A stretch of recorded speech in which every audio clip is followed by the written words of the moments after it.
It was around midnight when the rumors first caught my ear. It wasn't the first time I had heard them, of course. But that night, something felt different. They were the kinds of whispers that would disappear as quickly as they came.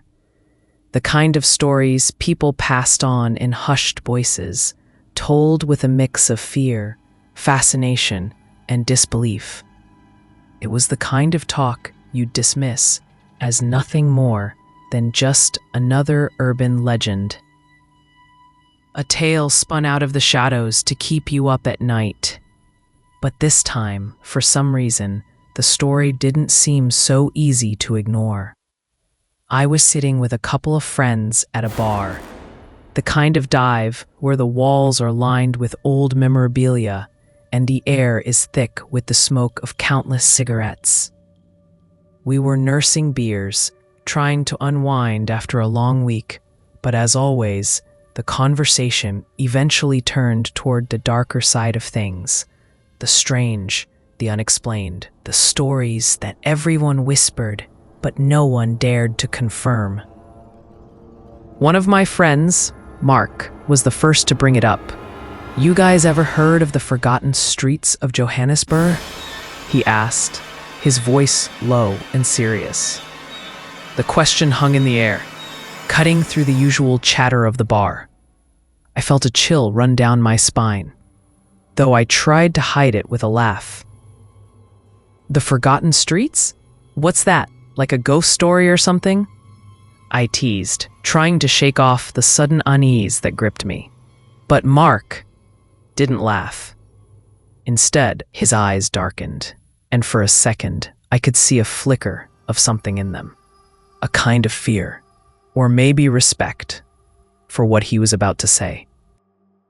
"It's not just a story," he replied, leaning in closer. "It's real. People say there are parts of the city where the streets, those old alleys, are haunted. The ones that don't see much daylight anymore. The ones that have been forgotten by time. People say they're cursed. Spirits, ghosts, souls that never found peace, wandering the streets long after the world's gone to sleep."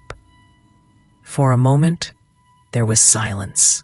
The sounds of clinking glasses and idle chatter seemed to fade into the background as I tried to process what he was saying. Haunted streets? Cursed souls roaming Johannesburg? It sounded like something straight out of a horror film, the kind of thing that gets passed around to scare kids on Halloween. But then Mark kept talking, his voice low, like he didn't want anyone else to overhear. "There are rumors. People say if you wander down those streets at night, you'll hear footsteps behind you. Not just any footsteps, heavy, dragging steps, like someone or something is following you. You'll hear whispers, but no one's there. Some say the shadows move in places where there's no light." The more he spoke, the more the hair on the back of my neck stood up. I could feel a lump forming in my throat as he went on, describing the eerie atmosphere that clung to the forgotten parts of the city, places where no one went anymore, places where the buildings were crumbling, the streets cracked and uneven, old roads that had been swallowed by time and decay, hidden behind layers of overgrown foliage and rusted fences. It wasn't just about the fear of the unknown. It was about something darker, something that seemed to pulse through the very air itself. "The worst part," Mark added, leaning even closer, "the worst part is that people who go down there sometimes don't come back. Not physically anyway. They come back changed. Some of them talk about seeing things that shouldn't exist, where they'll hear voices calling their name. And the weirdest thing? The people who come back, they're never the same. They might look fine on the outside, but there's something off about them. They're quiet, lost. I could feel the unease growing inside me. My friends laughed it off, brushing it aside as just another tale to get a rise out of us. But for some reason, I couldn't shake the feeling that there was more to it than just some silly ghost story. There was a part of me, a small, curious part, that was intrigued, a part of me that wanted to know more. I tried to convince myself that it was just a legend, that it was all made up to keep people away from certain parts of the city, to give the forgotten streets a sense of mystery. But then, as if Mark could sense the uncertainty in my mind, he looked directly at me. His gaze was intense, almost pleading. "You think it's just a story? Then why don't you go down there yourself? I dare you." His words lingered in the air like a challenge, one I couldn't ignore. I looked at him, my heart racing, and for a moment, I considered it. Was I brave enough to see for myself, to step into the darkness and face whatever it was that haunted those forgotten streets? I've always been the type to push boundaries, to seek out the unknown. I couldn't just dismiss this as another wild tale without checking it out. Maybe I was a little reckless, but something about the idea of exploring those shadowy corners of Johannesburg was too tempting, too intriguing. "Fine," I said, my voice steady, but my heart pounding in my chest.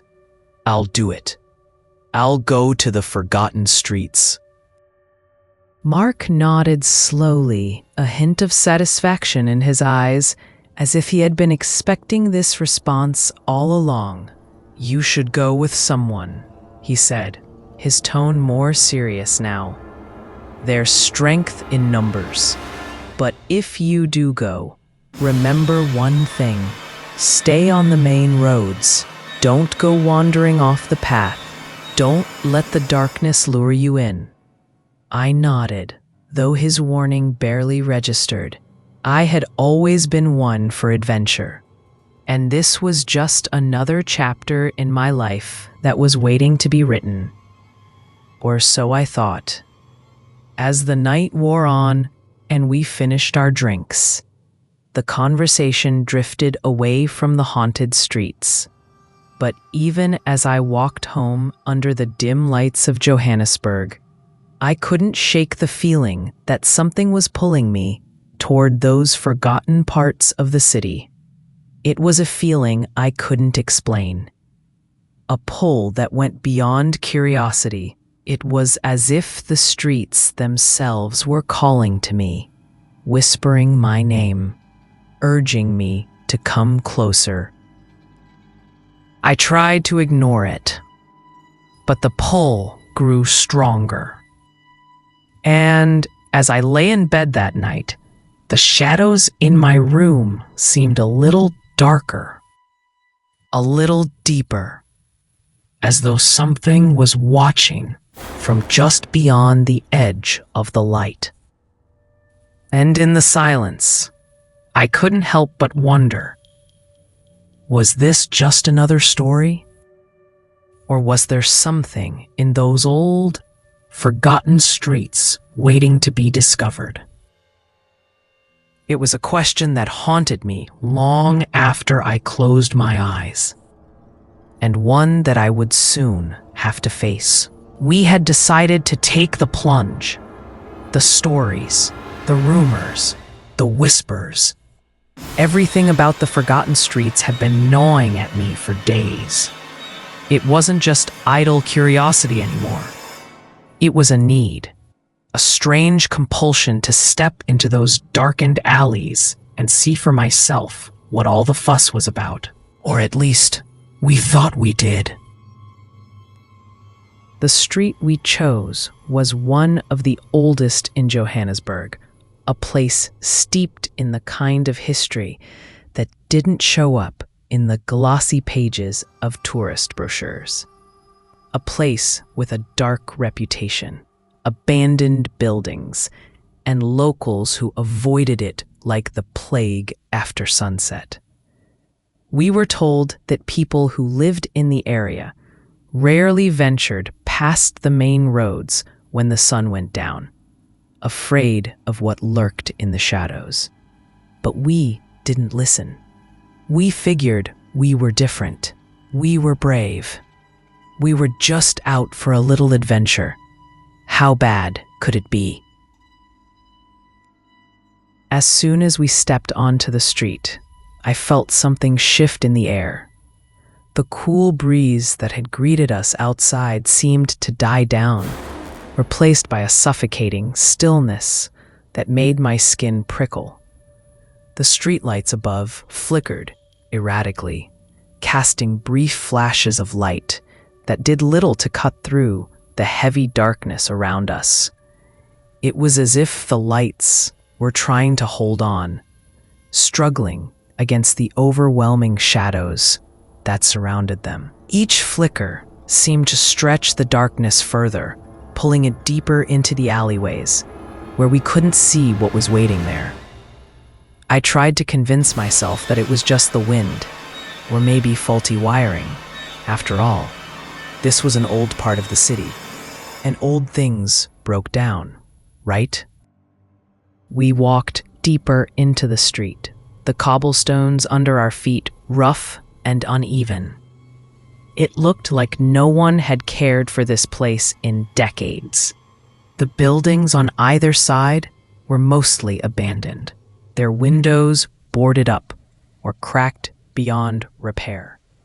Some of the walls were crumbling, exposing the brick underneath, while others were covered in layers of graffiti, painted by those brave or foolish enough to still come down here. But even the graffiti felt wrong, as if the art itself had been left behind by someone who had never meant for it to last. It was a street that time had forgotten, and yet in the stillness, it felt as though time was standing still here, waiting. Despite the haunting atmosphere, I pushed the unease down, joking with my friends to lighten the mood. But there was no denying the strange, unsettling pull of the place. It was like we were being watched. I felt eyes on me, though every time I looked around, there was nothing. Nothing but the shadows stretching into the dark corners of the street. I laughed it off, trying to convince myself it was just nerves, but the feeling wouldn't go away. It wasn't the first time I'd had the sense of being followed, but something about this felt different.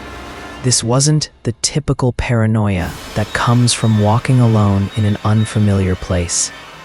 This was something deeper, something primal. Mark had his phone out, trying to take a few pictures to capture the atmosphere, as he called it, but his voice wavered slightly when he spoke, betraying his own growing discomfort. "You feel that?" he asked, his voice barely above a whisper, like something's watching us. I nodded, feeling the weight of his words settle on my chest. "Yeah," I replied, trying to shake it off. "It's probably nothing, just our imagination running wild." But deep down, I knew it wasn't just my imagination. There was something here, something that wasn't quite right. The air felt thick, charged with an energy I couldn't place. My heart started beating faster, and the hairs on the back of my neck stood on end. I turned to my other friend, Sarah, who had been walking behind us. She looked pale, her eyes darting nervously from side to side.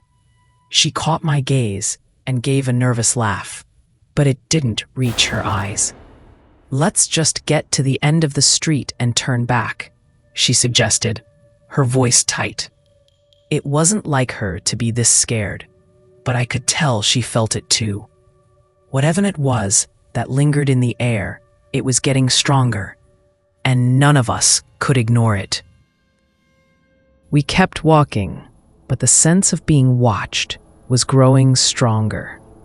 It wasn't just the cold draft or the shadows that seemed to move on their own. It was as if something was standing just beyond the edge of our vision, waiting for us to turn around, waiting to be seen.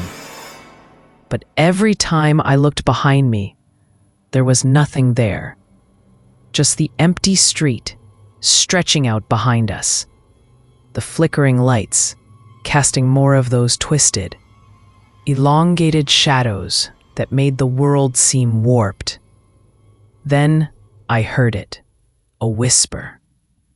At first, I thought it was just the wind, but then it came again, louder this time. A soft voice, so faint that I almost couldn't hear it. It was like the sound of a breath against my ear, too quiet to make out the words, but unmistakable. My blood ran cold as the whisper sent a shiver down my spine. I stopped in my tracks, heart racing. I turned quickly to my friends, who were now just as frozen as I was. "Did you hear that?" I asked, my voice trembling. Mark and Sarah nodded, their faces pale. It wasn't just in my head. Something was here. The whispering grew louder, swirling around us, coming from every direction. It was no longer just one voice. It was many, faint but growing more distinct. They weren't words I could understand, but they were there, brushing against my skin like a cold, unseen presence. My eyes darted around, searching for the source of the sound, but all I could see were the shadows. Shadows that seemed to grow darker, deeper. And then, there it was. A sound I couldn't ignore. Footsteps. At first, it was just a soft, rhythmic thud, but it grew louder, closer. My heart pounded in my chest as I spun around, convinced someone was behind us. But there was nothing. No one. Just the empty, desolate street. I took a step forward, then another, each one hesitant, as though I knew deep down that something wasn't right. The footsteps stopped as I moved, only to start again the moment I stopped. They were following us, and this time, they weren't just behind us. They were all around us. I could feel the weight of the air pressing down on me, thick and suffocating, as if the shadows themselves were closing in. My breath caught in my throat as the sound of footsteps echoed from all directions, moving in time with our own. It was impossible to tell where they were coming from, but they were there, following, mimicking, watching. We stood frozen, trying to make sense of what was happening. Mark reached for his phone, his fingers trembling as he tried to get a signal. Sarah grabbed my arm, her grip tight and desperate. "We need to get out of here," she whispered urgently, her voice shaking. But just as I was about to turn back, the footsteps stopped. A stillness fell over the street, thick and oppressive. It was as if the entire world had paused, holding its breath. The sound of footsteps resumed, but this time it was different. The footsteps were no longer behind us. They were in front of us. As we ventured further down the forgotten streets, our steps slowing with each new whisper of the wind, we came across an old house that seemed to have slipped through the cracks of time. It stood at the end of the street, a forgotten relic of the past, swallowed by the decay of years and the relentless passage of time. The windows were cracked, their once clear glass now nothing more than jagged fragments that seemed to tell stories of their own. The door, if you could even call it a door anymore, hung on its hinges like the last remnants of a long-forgotten memory. The house, in its desolate state, had the kind of eerie quiet that seemed to suck the life out of everything around it. The kind of quiet that made your ears ring as though the world around you was holding its breath. I felt a strange sensation in the pit of my stomach, a feeling of unease that grew stronger the closer we got to it. My eyes drifted from the crumbling structure to the overgrown yard, where the grass had long since outgrown its boundaries.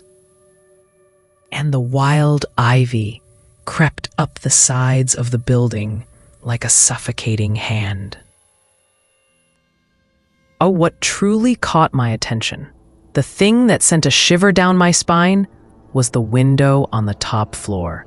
Even from the ground, I could see it clearly. It was the only window in the house that seemed to remain mostly intact, though it was streaked with dirt and grime, obscuring much of the view.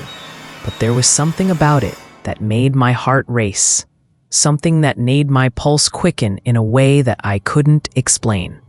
The air around the house felt heavier now, as if we had crossed some invisible boundary. I could feel it, the sensation of being watched.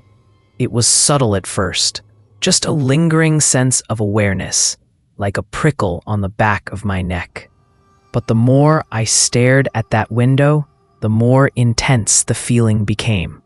It was like someone, or something, was on the other side, staring back at me. My friends noticed it too. Mark's usual bravado faded as he turned to me with a nervous glance, his hand fidgeting with the strap of his backpack. "Do you feel that?" he asked, his voice barely above a whisper. I didn't need to answer. I could see it in his eyes, the same unease that I was feeling. It was as though we were not alone, despite the fact that no one had lived in this house for years, according to the stories. I found myself drawn to that window. I couldn't help it. It was like a magnetic pull, a force stronger than my own will. My legs carried me forward, almost as if they were moving of their own accord. And before I knew it, I was standing directly in front of the house, staring up at the window. The air seemed to grow colder, the silence thickening around us, pressing in from all sides. And then, there it was, a face. At first, I thought it was just a trick of the light, my mind playing games with me. But no, it was there. A pale face, thin and gaunt, its features sharp and distorted, as though it had been twisted by time itself. The eyes, those eyes, were hollow, dark, and empty, yet they were wide open, fixed directly on me. There was no movement, no blink, nothing, just an unblinking stare that seemed to pierce through the darkness, through the grime-covered glass, and into my very soul. The expression was not one of malice or anger, but of something far worse. An empty, lifeless gaze that spoke of suffering, of torment, of being trapped somewhere between life and death. A chill ran down my spine, and for a moment I forgot how to breathe. My heart pounded in my chest, my legs stiffening, as if I had just encountered something far beyond my understanding. I wanted to look away, but I couldn't. It was as though the face was pulling me in, captivating me in a way that I had never experienced before. It felt as though time itself had stopped, the world around me becoming distant, fading into the background. While this face remained at the forefront of my mind, I took a step back, my feet unsteady beneath me. My breath came in shallow gasps, but I couldn't tear my eyes away from that window, from the face that seemed to haunt me even from such a distance. But just as I was about to turn and call out to my friends, something happened. The door to the house creaked open. At first, it was just a tiny gap, barely enough to fit a hand through. But it was enough. It was as though the house itself was inviting us in, beckoning us forward, into the darkness. My breath caught in my throat, and for a moment, I thought I might faint. I could feel my heart thudding in my chest, each beat echoing in my ears like a drum. My friends stood frozen beside me, their faces pale as they stared at the door, at the house, and then back at each other, unsure of what to do. Should we go in? Sarah's voice was barely a whisper, her eyes wide with fear. But even as he spoke, I could see it in his eyes. The same curiosity that had drawn me to the window, to the house. He didn't want to go in, but there was something in him that couldn't resist, the same pull that had gripped me the moment we stepped onto the street. I glanced at Sarah, who nodded reluctantly. Her face was pale, her body tense with fear. But I could see the same uncertainty in her eyes. She didn't want to go in either. But we had come this far. We had already crossed the threshold of the unknown, and there was no turning back now.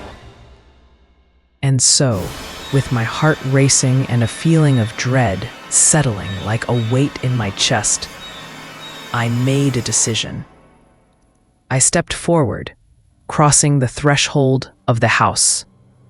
My friends followed behind, hesitant, but unable to stop themselves. As soon as we crossed the doorway, the temperature seemed to drop, the air thick and heavy with the scent of damp wood and mold. The floor creaked beneath our feet, and the silence was oppressive, pressing down on us from all sides. The darkness inside the house was complete, the only light coming from the faint glow of the streetlights outside, filtering through the broken windows. The air was stale, as though no one had breathed in this place for years. But despite we moved deeper into the house, our footsteps echoing in the silence. I felt the eyes of the face in the window still on me, still following me, even though I couldn't see it anymore. It was as if it had never left, as if the house itself was alive, watching, waiting. I didn't know what we were going to find here, but I could feel it. Something was waiting for us, and we were walking straight into its grasp. The question was, what would it do when we got there?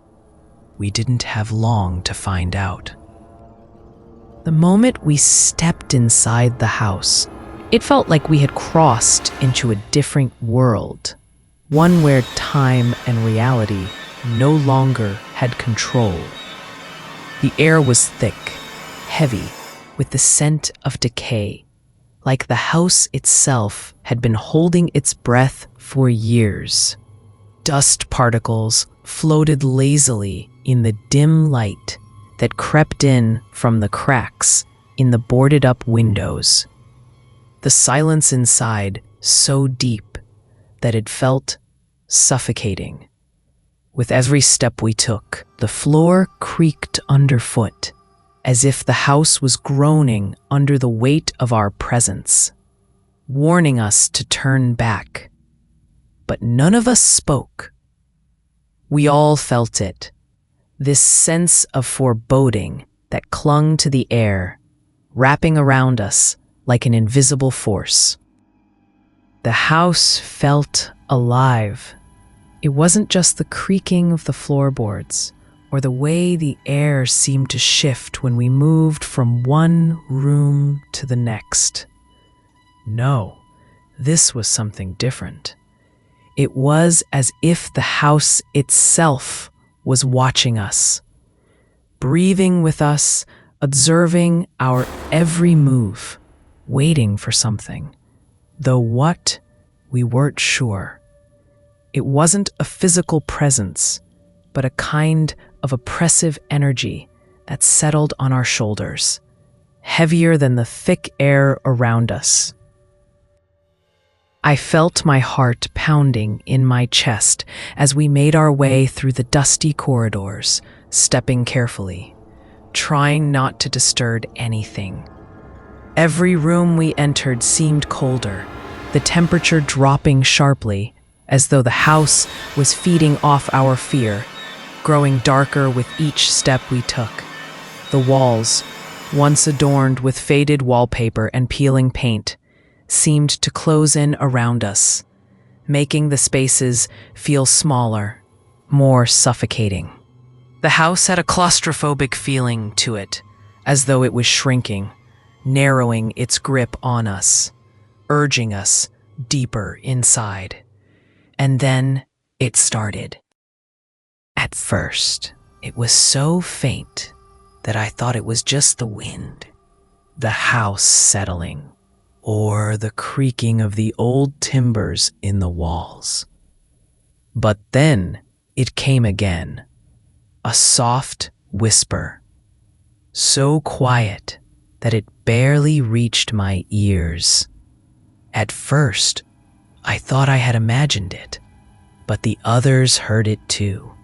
A voice, low and chilling, echoing through the silence. It was impossible to make out the words at first, but the tone, empty, hollow, and full of sorrow, sent a wave of dread through my body. Come closer. My breath caught in my throat. It wasn't just the voice itself that terrified me. It was the way it seemed to come from everywhere at once, as if the very walls of the house were speaking. My friends looked at each other, their faces pale and strained, but none of us said anything.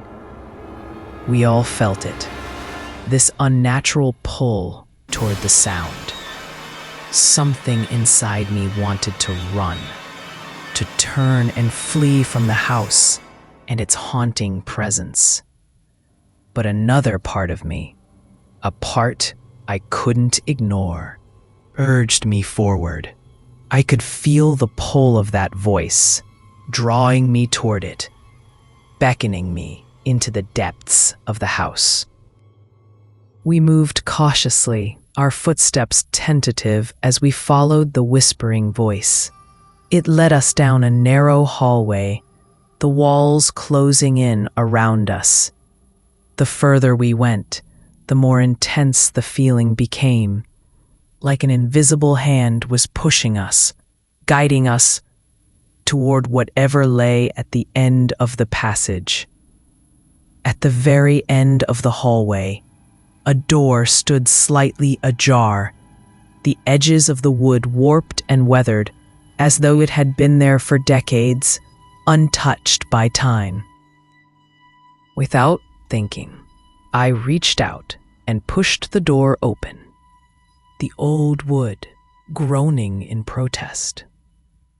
The room beyond was dark, the shadows heavy and thick. But as my eyes adjusted, I saw what lay inside. It was a room unlike any I had ever seen before. The walls were covered in old photographs, dozens of them, maybe hundreds, all framed and yellowed with age. But it wasn't the photographs themselves that made my blood run cold. It was the faces in those photographs. They were distorted, the features twisted in unnatural ways, their eyes blacked out, as though someone had deliberately erased their souls. Each face was an empty void, hollow and unblinking, staring back at us through the darkness. I felt a lump form in my throat as I stepped further into the room, the air growing colder with every inch I moved forward. It was as if the photographs were alive, watching us, following our every move. My mind raced, trying to make sense of what I was seeing, but nothing about this room made any sense. The people in the photos. Who were they? Why were their eyes blackened out, as though someone had tried to erase them? And why did it feel like the room itself was pulsing with a kind of dark energy, like it was alive with something malevolent? I turned to look at my friends. They too seemed frozen, their eyes wide with fear as they took in the room. Sarah was standing by the doorway, her face pale, her hand clutching the frame as if she might collapse. But Mark didn't answer. He was too transfixed by the photos, his gaze fixed on one photograph in particular. I followed his eyes and saw what he was looking at. The photo was different from the others. It showed a woman standing in front of the very house we were in. But her face was not distorted like the others. No, her face was perfectly clear, almost too perfect. Her eyes were wide open, staring directly at us. And for a split second, I could have sworn she was looking right into my soul. A cold shiver ran down my spine. I took a step back, my legs suddenly weak. My heart was hammering in my chest, my breath coming in shallow gasps. I didn't want to look at the photo anymore. I didn't want to be in this room. But I couldn't move. The room seemed to hold me in place, its cold, oppressive air keeping me rooted to the spot. And then, without warning, the temperature in the room dropped even further. I could see my breath fogging in the air as the chill seemed to settle in my bones, creeping through me like ice water. I glanced at my friends, and I saw the same shock in their faces. We all felt it, the sudden, unnatural cold that seemed to seep into our very souls. Before I could say anything, the door slammed shut behind us. The sound of it echoed through the house like thunder, shaking the walls and rattling the floor beneath our feet. We all jumped, a collective gasp escaping our lips. I spun around, my heart racing as I tried to push the door open, but it wouldn't budge. It was as if something was holding it shut, preventing us from escaping. "Get it open," Sarah screamed, her voice high with panic. She tugged at the door, pulling and pushing with all her strength, but it was useless. The door refused to move, as though it had been sealed shut by some unseen force. Mark was backing away from the door, his eyes wide with terror. "We need to get out of here," he said, his voice trembling. "This place is wrong. It's not safe." But even as we panicked, the voice came again. low and cold, echoing through the room. "Stay with me." It wasn't a request. It was a command. We froze, our bodies stiff with fear. The air felt even colder now, the room filling with a thick, oppressive silence. My heart pounded in my chest as I tried to make sense of what was happening. But there was no rational explanation for this, no way to understand what we were facing. All I knew was that we were trapped, and whatever was in this house wasn't going to let us go without a fight. The shadows in the room seemed to grow darker, deeper, as though they were closing in on us, pulling us into the darkness with them. And in the midst of it all, I could hear that voice again, calling to us, beckoning us to stay, to never leave. I didn't know how much longer we could last in here, but I knew one thing for sure. The haunting had only just begun. We were locked inside. The door wouldn't budge no matter how hard we pushed. The handle rattled, but the wood behind it refused to give way. Panic began to rise in my chest, tight and choking, as I slammed my body against the door once again. It didn't make a sound. It didn't move. It was like the house itself had decided that we weren't going anywhere. My heart was pounding in my throat as I stepped back from the door, breathless and afraid. My eyes darted around the room, desperate for any sign of an escape, but there was none. The room was dark, suffocatingly so, and the faint light from the broken windows outside barely illuminated the shadows that stretched across the room. The air felt thick, as if it was pressing down on us, suffocating us slowly, making it harder to think clearly. "Let's try another door," Mark said, his voice tight, shaking with fear. He moved toward the corner of the room where another doorway stood, but when he reached for the handle, it didn't turn. It was just as locked, just as stubborn. "This can't be happening," Sarah whispered, her voice trembling. Her eyes were wide with terror as she turned to me, her face pale in the dim light. "We're stuck, aren't we? We can't get out." I didn't have the words to answer her. My mouth felt dry, my chest heavy. My hands were shaking as I reached for the door handle one last time. But I knew it was hopeless. The house had trapped us. There was no way out. We were here, in the dark, at the mercy of whatever had decided we should stay. A noise echoed through the room, and my blood froze in my veins. It was the sound of footsteps. But these weren't the normal footsteps of someone walking across the floor. No, these footsteps were different. They were heavier, uneven, and they came from somewhere above us, somewhere behind us.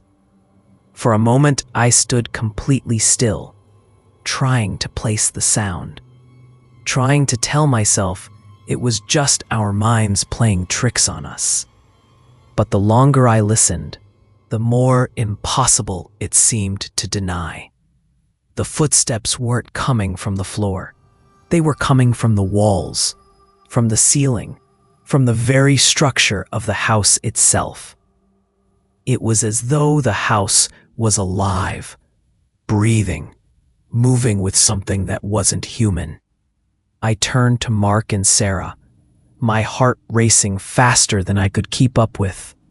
I could see it in their eyes, the terror, the confusion. They heard it too. The walls creaked as if they were shifting, moving with some kind of purpose. The floor beneath us groaned, as though something was crawling just beneath its surface. And the footsteps, they didn't stop. They moved closer, moving faster. as though something was coming for us. The house was alive with movement, with something that didn't belong. I could feel my pulse in my throat, the air thickening with every passing second. The temperature had dropped, and I could see my breath fogging in front of me. I shivered, not from the cold, but from the feeling that something was just behind me. Something waiting to pounce. "Do you hear that?" Sarah's voice was barely a whisper, but it carried the weight of fear in it. "It's not just us. There's something else in here." Her words were like a switch that flipped something in me, something primal. I could feel it. Something was moving in the darkness. I wasn't imagining it. I wasn't just afraid of the house anymore. There was something in it with us. I turned to the far corner of the room where the shadows seemed to twist and writhe. At first, I thought it was just my mind playing tricks on me, just the shadows of furniture and dust. But then, I saw it. Something shifted, something that shouldn't have been there. The shadows, at first soft and blurred, began to take shape, to form outlines of something human, something that looked wrong. Their shapes were contorted, like the shadows were pulling themselves together, forming the outlines of figures that shouldn't exist. They were humanoid, but there was nothing human about them. Their faces were hollow, dark voids where eyes should be, just like the one I had seen in the window. And their movements were slow, deliberate, as if they were savoring the terror they were creating. My heart slammed against my ribcage as I stared at them, paralyzed by the horror of what I was seeing. The figures emerged from the shadows, one by one, walking toward us in a slow, unnerving procession. The dim light from the broken windows illuminated their forms, but it didn't make them any less terrifying. Their limbs were elongated, unnatural, their bodies thin and gaunt, like the very shadows themselves had taken shape and walked out of the dark corners of the house. Their faces remained hollow, their eyes black pits that seemed to stare into me, through me, as though they could see every fear, every secret I'd ever kept hidden. I wanted to scream, but the words wouldn't come. My throat was dry, my chest tight, as if the very air had been squeezed out of me. My body was frozen, locked in place, unable to move, unable to look away. The figures continued to advance toward us, their movements slow but sure, and all I could do was watch, horrified. They circled us, walking with deliberate steps, as if they were testing us, playing with us. They moved in a perfect pattern, their feet making no sound on the floor, their bodies swaying with an unnatural grace. As they came closer, their eyes, their hollow black eyes, seemed to glow faintly, an eerie light that made them look even more sinister. I felt the cold seeping into my bones, felt the air around me become even heavier, thicker. It was suffocating, choking me, and I could feel. One of the figures reached out toward me. Its hand was thin, skeletal, and it moved with a slow, predatory grace. The air around it seemed to freeze as it came closer, and when it finally touched me, It was like ice against my skin. A cold, numbing sensation spread from the point of contact, and I gasped, the air leaving my lungs as I struggled to breathe. I couldn't move. I couldn't pull away. The figure's hand was like a vice, cold and unyielding. My body refused to respond, as though the very air around me had taken control. My heart was pounding in my ears, but I couldn't move. I couldn't escape. "Please," I whispered, but the words barely escaped my lips. My voice was barely audible, hoarse and weak. The figure's lips twisted into a cruel, twisted smile, and it leaned closer, its face inches from mine. I could see the emptiness in its gaze, the void where a soul should be. It didn't speak. It didn't need to. The message was clear. We were theirs now, trapped in this house, trapped in its darkness, with no way out. I could feel the weight of their presence closing in on me, suffocating me, and I could feel my sanity slipping away. It was like we were all slowly being consumed, our bodies, our minds, fading into the darkness of the house. And then, with a sudden jerk, the figure pulled its hand away from my shoulder. The pressure was gone, but the cold remained, deep in my bones. The figures didn't retreat, though. They were still circling us, moving in and out of the shadows, their hollow eyes watching us with a hunger that sent a wave of dread through my entire being. "Why are they here?" Mark's voice cracked, breaking the silence for the first time. His words were shaky, desperate. But there was no answer, not from the figures, not from the house. Only silence. The only sound was the steady beat of our hearts, pounding in our ears as we stood there, trapped in the dark. In that moment, everything became painfully clear. The house had never been just a building. It was a prison, a trap, and we had unwittingly disturbed something ancient, something that had been waiting for years, centuries perhaps, to claim new souls. I could feel the weight of that realization settling like a stone in my stomach, as cold and heavy as the air around us. We had crossed a line. And now the house, no, the presence in the house, was going to make sure we stayed. We weren't meant to leave. We were meant to be another set of souls to join the endless procession of those lost to Johannesburg's forgotten streets. I felt my breath catch in my throat as I looked around, trying to make sense of what had happened, what was happening. The figures, those twisted, empty faces, circled us still, their hollow eyes fixed on us, their steps deliberate and slow, as if they had all the time in the world. They were waiting, savoring the moment. They wanted us to know that there was no escape, that we had been claimed. But something inside me snapped.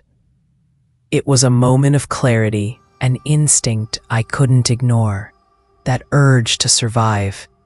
I didn't know how I knew, but I suddenly understood that the longer we stayed, the more likely we were to become part of the darkness, just like the others before us. They were waiting for us to give in, to accept our fate, to become one with the house, with the shadows. I couldn't let that happen. Not now, not ever. I took a deep breath, a shuddering gasp that filled my lungs with as much air as I could manage, and pushed through the terror that had paralyzed me. For what felt like hours, the figures were still circling, their eyes burning into me. But they couldn't have known the fire that had suddenly sparked inside me. I reached out, grabbing Sarah by the arm, jerking her out of the trance she seemed to be in. She blinked, disoriented, her gaze locking onto mine as if she had just woken from a long sleep. "Sarah, we need to go," I shouted, my voice raw with fear and desperation. She looked at me, confused, and for a moment, I thought I might lose her too. But then her eyes cleared, and she nodded, her body trembling, but she was awake now, aware. Mark, too, seemed to snap out of his daze at my words.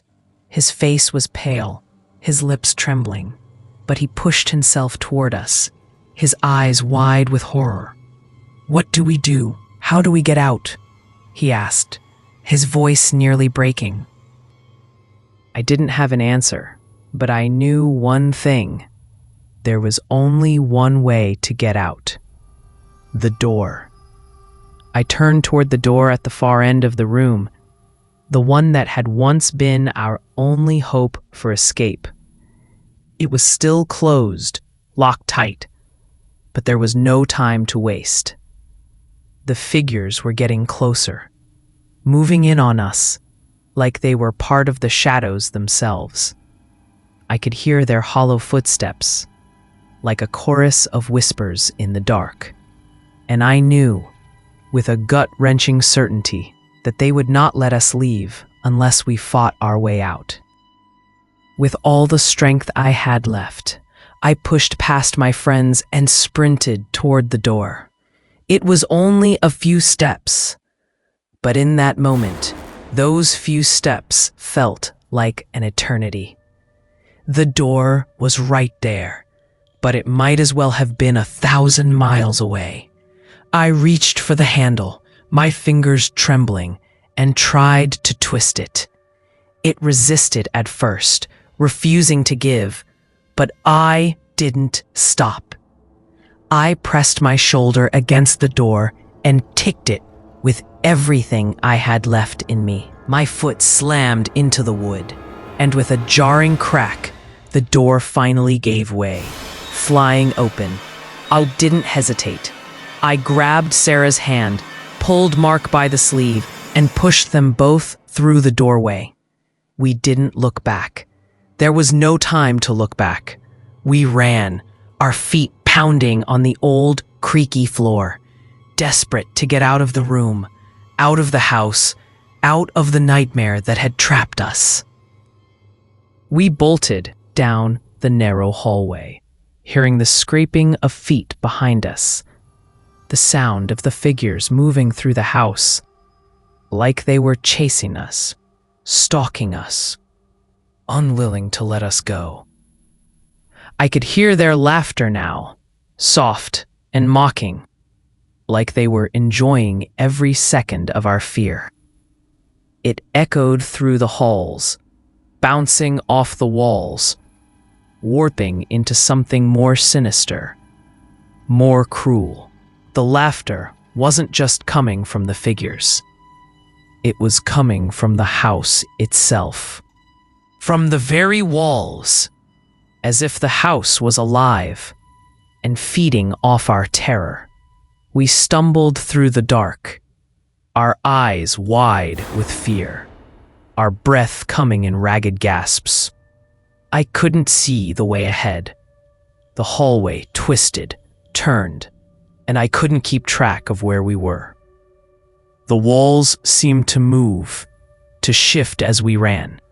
The house itself changing, pulling us deeper into its web. But we didn't stop. We couldn't stop. Finally, after what felt like an eternity, we reached the front door.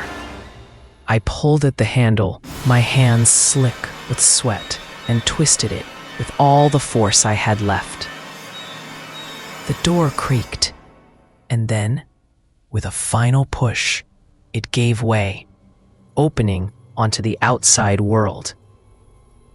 The cold night air hit me like a punch to the face, fresh and crisp, and for the first time in what felt like hours, I could breathe.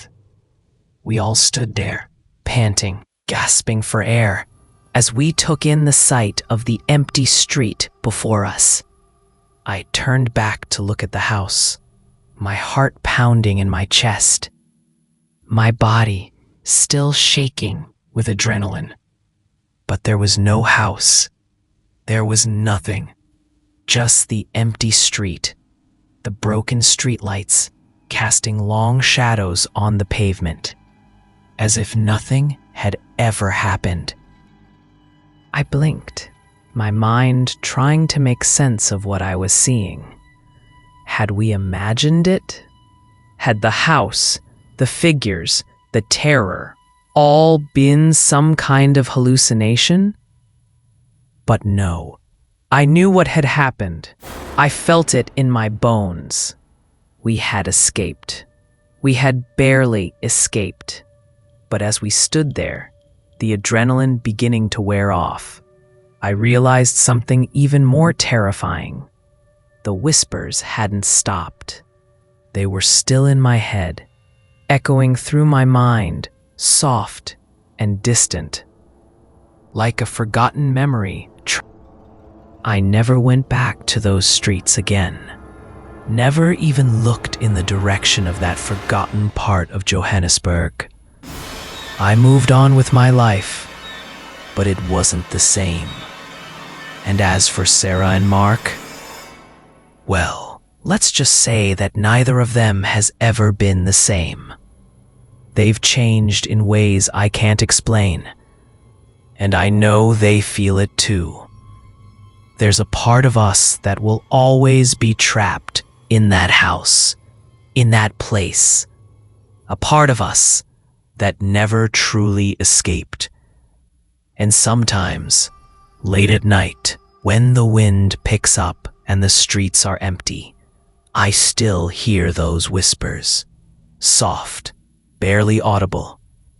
A reminder that something is still out there, waiting, watching for the day when it will claim us once again.